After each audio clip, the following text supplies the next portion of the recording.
Hi guys, welcome to my channel గల్లీ dugout. Guys, నిన్న జరిగిన Telugu Titans versus Bengal warriors match లో తెలుగు టైటాన్స్ టై breaker లో ఓడిపోవడం జరిగింది. హోప్ మీరందరూ మ్యాచ్ చూసారని అనుకుంటున్నాను. అండ్ ఈ మ్యాచ్ లో తెలుగు టైటాన్స్ చాలా వరకు ఫ్యాన్స్ ని చాలా డిసప్పాయింట్ చేసింది. లాస్ట్ 9 years లో ఫస్ట్ టైం తెలుగు టైటాన్స్ ఈ మ్యాచ్ ద్వారా ప్లే ఆఫ్స్ కి వెళ్తుందని ప్రతి ఒక్క ఫ్యాన్ ఎక్స్పెక్ట్ చేశారు. అండ్ అది ఈ మ్యాచ్ లో జరగలేదు. నేను కూడా ఎస్పెషల్లీ ఈ మ్యాచ్ విన్ అవ్వాలని కోరుకున్నాను. అండ్ ఈ మ్యాచ్ చాలా క్రూషియల్ మ్యాచ్, ఎందుకంటే బెంగాల్ వారియర్స్ చాలా వీక్ పొజిషన్ లో ఉంది. అండ్ డిఫెన్స్ విషయంలో బెంగాల్ వారియర్స్ కి చాలా అప్ అండ్ డౌన్స్ ఉన్నాయి. సో తెలుగు టైటన్స్ ఈజీగా విన్ అవుతుందని నేను ఎక్స్పెక్ట్ చేశాను. అండ్ ఈ విన్ ద్వారా మనం బెంగళూరు బుల్స్ కింద టీమ్స్ కంటే మనం ఒక 2 మ్యాచెస్ విన్నింగ్ స్ట్రీక్ లో ఉంటది అని నేను అనుకున్నాను. బట్ ఈ మ్యాచ్ లూజ్ అవడం ద్వారా పాయింట్స్ టేబుల్ మొత్తం ఓపెన్ అయిపోయింది. ఇప్పుడు Bengaluru bulls Telugu Titans compare చేసుకుంటే రెండు సేమ్ పొజిషన్ లో ఉన్నాయి, సేమ్ పాయింట్స్ తో ఉన్నాయి.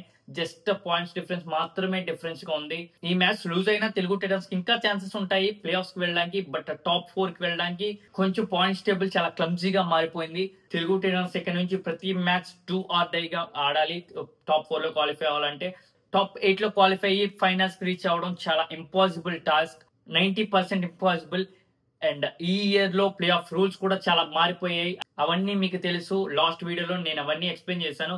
ఇంకా ఆ వీడియో ఎవరైనా చూడకపోయింటే కింద కార్డ్స్ లో ఆ వీడియో వేస్తాను, go and watch the video. Top 4 లో క్వాలిఫై అవ్వాలంటే నెక్స్ట్ జరిగే 4 మ్యాచెస్ లో 3 మ్యాచెస్ ఎలాగైనా తెలుగు టైటన్స్ విన్ అవ్వాలి. అట్లీస్ట్ 2 మ్యాచెస్ అన్న విన్ అయితే Telugu Titans match difference points difference ద్వారా క్వాలిఫై అయ్యే అవకాశం ఉంటుంది. అండ్ ఎస్పెషల్లీ నిన్న టై బ్రేకర్ లో ఆశిష్ నర్వాల్ ఆ రైడ్ చాలా మ్యాచ్ ని చాలా కాస్ట్లీగా మార్చేసింది. అండ్ బెంగాల్ వారియర్స్ చేసిన పాజిటివ్స్, తెలుగు టైటన్స్ చేసిన మిస్టేక్స్ ఇవి. Bengal Warriors defender Manjeet raid కు వచ్చిన మన తెలుగు టైటన్స్ అతని డిఫెన్స్ ద్వారా స్టాప్ చేయలేకపోయింది. అండ్ టై బ్రేకర్ లో భరత్ కూడా చాలా రాంగ్ స్టెప్స్ తీసుకున్నాడు.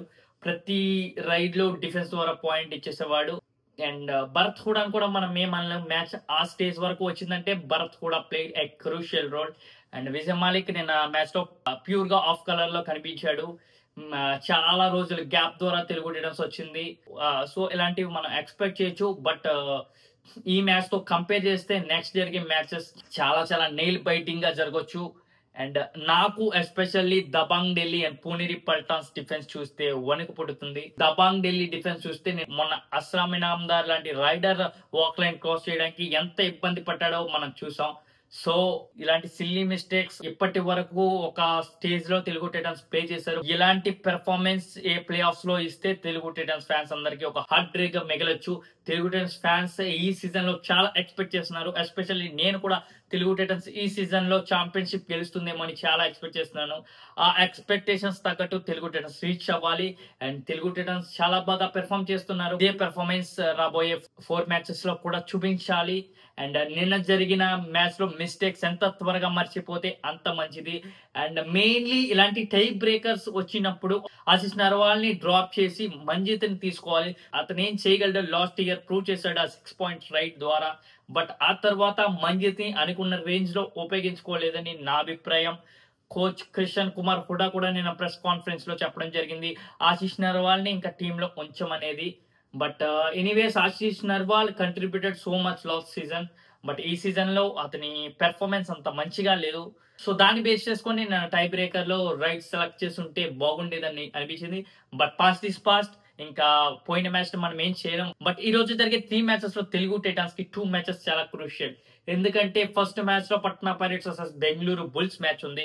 ఈ మ్యాచ్ ఎలాగైనా పట్నా పైరేట్స్ విన్ అవ్వాలి తెలుగు టైటన్స్ కి. అండ్ సెకండ్ మ్యాచ్ లో తెలుగు టైటన్స్ కూడా విన్ అవ్వాలి. ఈ 2 సినారియోస్ ఇలా జరిగితే తెలుగు టైటన్స్ కి టాప్ 4 లో క్వాలిఫై అవడం కొంచెం ఈజీగా ఉంటుంది. అండ్ ఎలాగైనా తెలుగు టైటన్స్ టాప్ 4 లో మాత్రమే క్వాలిఫై అవ్వాలి. టాప్ 2 లో ఆల్మోస్ట్ ఇంపాసిబుల్ అయిపోయింది టాస్క్. దబాంగ్ ఢిల్లీ గానీ పునేరి పల్టాన్స్ గానీ నెక్స్ట్ 3 మ్యాచెస్ ఓడిపోవాలి. అండ్ తెలుగు టైటన్స్ నెక్స్ట్ జరిగే 4 మ్యాచెస్ విన్ అయితేనే తెలుగు టైటన్స్ కి టాప్ 2 లో క్వాలిఫై అయ్యే అవకాశం ఉంటుంది. అండ్ ఇట్స్ ఆల్మోస్ట్ 95% అన్డన్, అది జరగదు.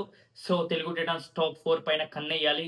అండ్ నిన్న జరిగిన మ్యాచ్ లో మిస్టేక్స్ నుంచి త్వరగా రెక్టిఫై అయ్యి ఈ రోజు యుబంబాతో మ్యాచ్ లో విక్టరీ సాధించాలి. యుబంబాలో కూడా కవర్స్ చాలా స్ట్రాంగ్ గా కనబడుతుంది. అండ్ కవర్స్ లో ఆచితూచి ఆడాలి. పర్వేస్ బైన్స్వాల్ ఉన్నాడు, సునీల్ ఉన్నాడు. అండ్ లాస్ట్ మ్యాచ్ లో సునీల్ హైఫే కూడా సాధించాడు. అండ్ అజిత్ చౌహాన్ ని మనం స్టాప్ చేయగలగాలి. ఇవన్నీ జాగ్రత్తగా చేయాలి. అండ్ ఈ మ్యాచ్ లో చాలా చాలా కన్ఫ్యూజన్స్ ఉంటాయి. తెలుగు టైటన్స్ టీమ్ సెలెక్ట్ చేయడానికి, టాప్ 7 లో సెలెక్ట్ చేయడానికి. నిన్న అమన్ అద్భుతమైన పెర్ఫార్మెన్స్ ఇచ్చాడు. ఈసారి అమన్ ని సెలెక్ట్ చేయాలా, అంకిత్ ని సెలెక్ట్ చేయాలా అన్న విషయంలో తెలుగు టైటన్స్ కన్ఫ్యూజన్ కి వెళ్తారు. కోచ్ కిషన్ కుమార్ కూడా చాలా ఎక్స్పీరియన్స్ ఉంది ఇలాంటి విషయాల్లో. అండ్ అతను ఈ మ్యాచ్ లో తను ప్రూవ్ చేసుకుంటాడని అనుకుంటున్నాను. ఇది గైస్ ఈ రోజు video. For more PKL updates stay tune to our channel. Thank you guys.